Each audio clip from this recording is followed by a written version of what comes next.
Boa tarde, gente. Bom,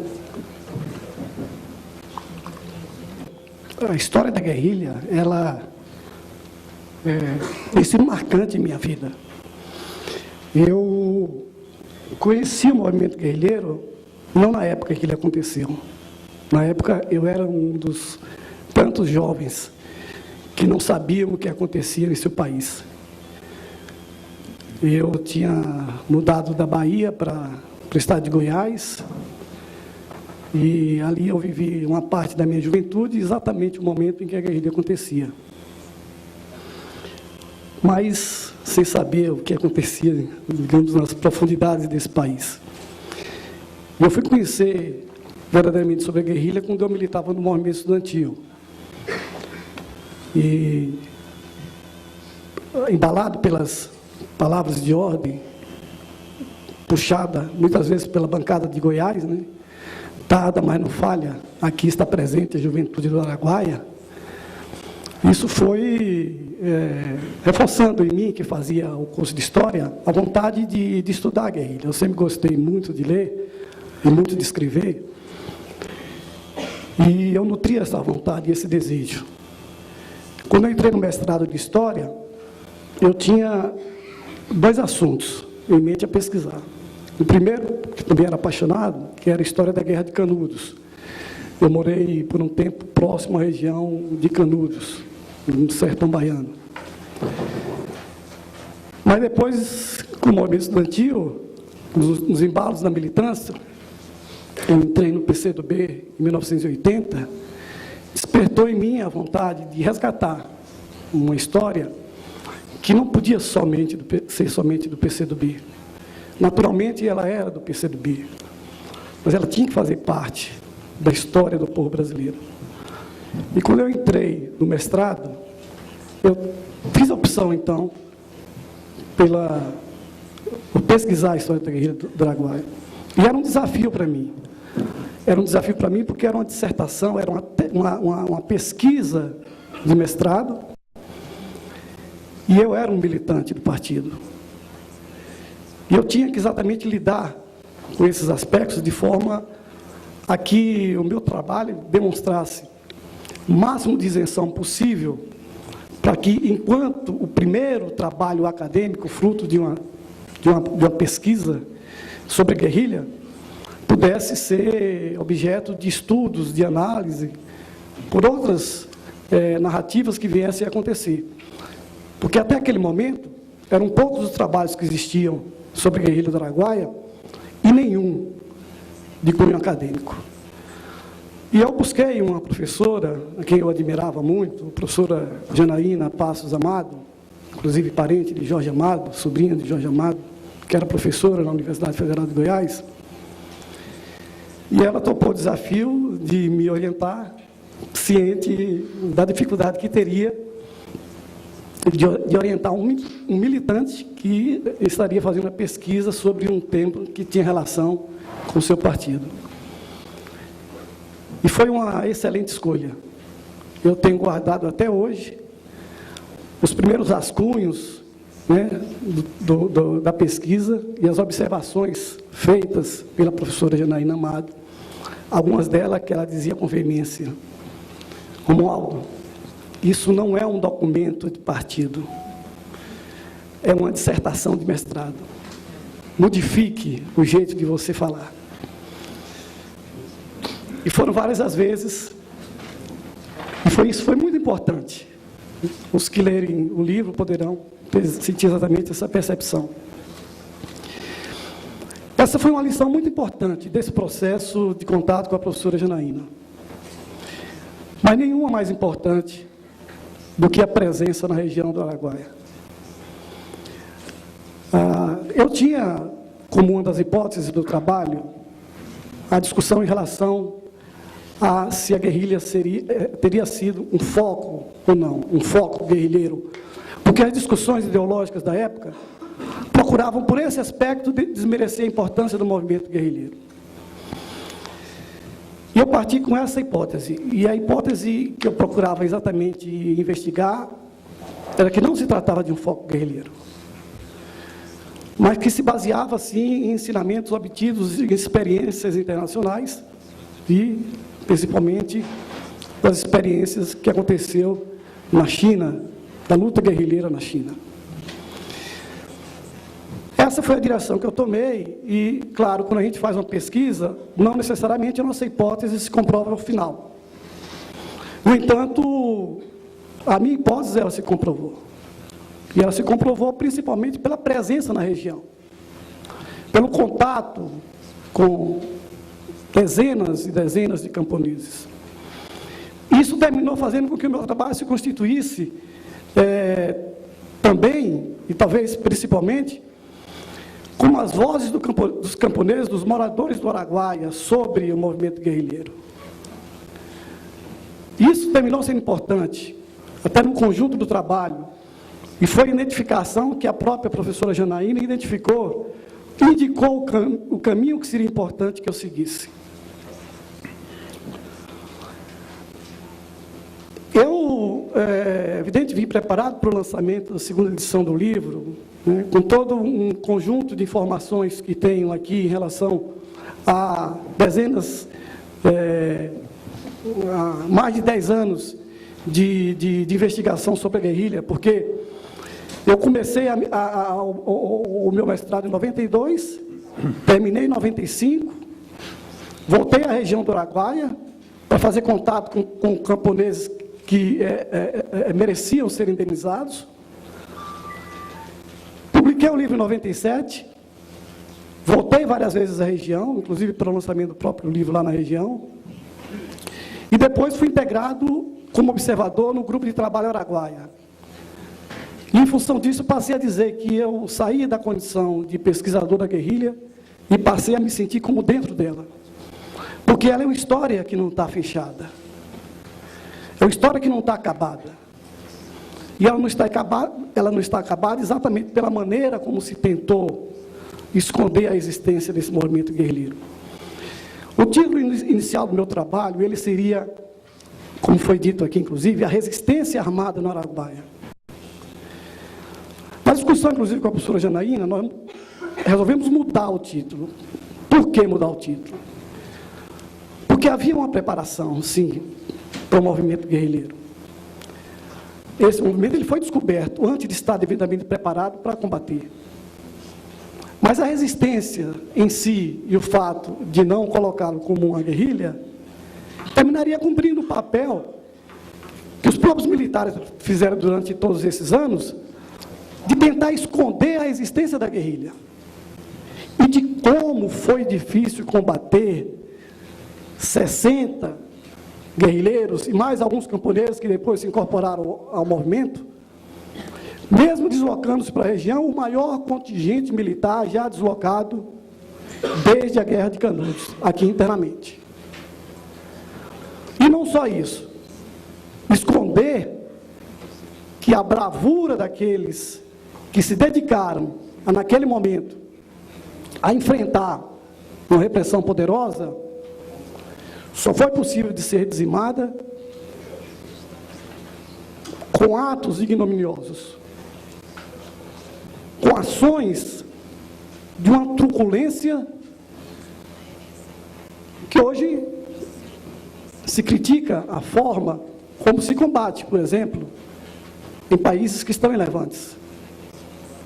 E aqui internamente se fazia exatamente degolas, torturava-se inclusive camponeses inocentes, dezenas e dezenas de camponeses que foram presos.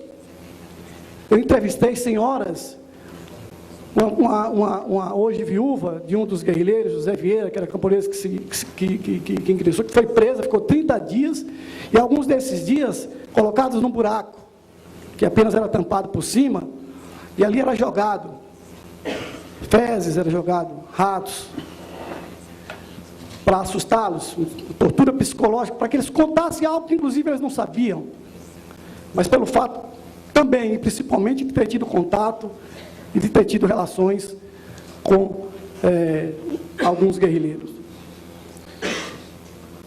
Eu sempre enfatizo, em vários momentos que eu levo a discussão da guerrilha do Araguaia, um aspecto que, lamentavelmente, ele termina sendo desconsiderado inclusive por quem se envolveu em alguns movimentos guerrilheiros, e hoje, em outras circunstâncias, até mesmo dentro da academia, dentro da universidade, cometem aquilo que o Hobsbawm chama de o erro do século, o anacronismo, que é você trocar uma época pela outra.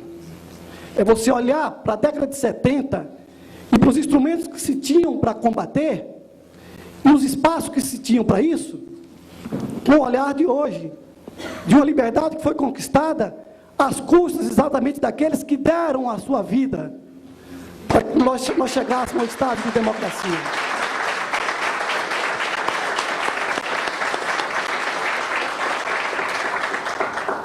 Então, quando eu vou à região do Araguaia, quando eu fui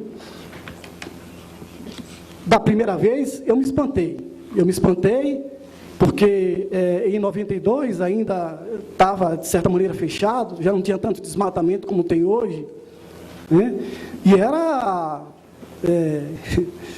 para mim, assustador, não tanto quanto para o Zé da Onça, quanto para o Zezinho que estava lá na região, mas era assustador ver a dimensão daquela mata. Me chamava a atenção exatamente o tempo que muitos daqueles guerrilheiros ficaram dentro da mata, combatendo, e eles conheciam aquela região, e tinham a opção de sair, e fizeram uma escolha de permanecer ali e combater, até porque sair dali não era garantia de suas próprias sobrevivências. Essas eram as condições que existiam naqueles momentos. Tanto quanto, inclusive, vários que se exilaram e que foram caçados na chamada Operação Condor. Então, o que existia era escolhas. Escolhas, muitas delas, quase sempre, levaria à prisão, tortura e morte. Então, o anacronismo, ele deve exatamente ser combatido quando a gente tenta entender o que acontecia no Brasil naquela época. E eu estou dizendo isso aqui exatamente porque retornar à região do Araguaia, né, até hoje, me causa um sentimento profundo. Eu me sinto dentro da história. Às vezes que recentemente eu estive lá, acompanhando as escavações para identificação de possíveis ossadas de guerrilheiros, e que é um trabalho terrível, é gratificante por um lado, porque nós temos um objetivo que é exatamente fazer com que a angústia de dezenas de familiares as respostas sejam dadas, as dores sejam amenizadas. Por outro lado, a história ela vai passando em nossa mente, né? Nos lugares que a gente passa, e o momento mais marcante para mim, desse retorno lá, foi quando eu estive no que era a base militar em Xambioá, aonde era disfarçado de uma agropecuária e de uma mineradora, mas que na verdade era a base do Exército e uma pequena base da Aeronáutica. E ali na indicação de camponeses que foram guias do Exército, e inclusive de alguns ex-guerrilheiros que estavam lá, a indicação dos lugares onde estavam, o lugar onde eles tinham sido presos, amarrados, né? E as formigas subindo em suas pernas, ou o lugar onde eram colocados para o pau de arara, ou aonde possivelmente estivesse sepultado alguns dos guerrilheiros. E a imagem da base me passava pela cabeça como filme. Para o combate de dezenas de guerrilheiros que, embreados na mata, ecoavam exatamente as vozes e as angústias de uma população, em parte, não sabia o que estava acontecendo no Brasil. E em outra parte, uma pequena parte, daqueles que nas cidades davam os últimos gritos na medida em que ali a repressão já estava muito mais intensificada. E naquele momento era a guerrilha do Araguaia, o movimento que alardeava os generais, que alardeava a ditadura e que ganhava uma repercussão internacional. E por essa repercussão internacional, era o que mais incomodava. Porque o que não se sabia aqui dentro, passava a se saber muito mais lá fora, pelas informações que eram passadas, na medida que os daqui estavam cerceados de divulgar essas informações. Tomou a guerrilha do Araguaia pelo tempo de resistência, pela bravura daqueles que se dedicaram a combater milhares e milhares de soldados e de uma estrutura muito mais poderosa que aqui eles possuíam. Pela resistência dos familiares e não aceitar o silêncio que lhes era imposto. E pela coragem que os moradores da região passaram a gradativamente demonstrar, porque eu estive lá na região, não foi na época em que era possível indenização, como alguns dizem, que os camponeses estão falando, porque tem direito à indenização. Quando eu estive lá, não sequer se cogitava disso. E eu consegui dezenas de entrevistas e depoimentos, reconhecidos inclusive no livro A Ditadura Escancarada, de Hélio Gaspari, para quem eu passei praticamente todo o meu arquivo, de camponeses que falaram, como Dona Maria da Metade, como o seu José Veloso, que deu depoimentos, e quando o meu livro foi publicado, agentes foram lá na casa dele, e ele fez esse relato para os procuradores, quando os procuradores estiveram lá 2 anos depois. 2 anos depois da publicação do meu livro. Então é em relação exatamente à memória dos guerrilheiros, a luta dos que ali combateram e continuam vivos, a dos familiares que lutam até hoje por uma resposta concreta e pela identificação dos corpos de seus familiares. E mais do que isso, porque a história ela se escreve com base em fatos reais, concretos. A história, ela é a verdade de um fato acontecido. E não se pode negar esse fato, não se pode esconder, a não ser por alguns dias, a não ser por alguns anos, mas jamais se esconde essa história a vida inteira. Muito obrigado, é um prazer estar aqui.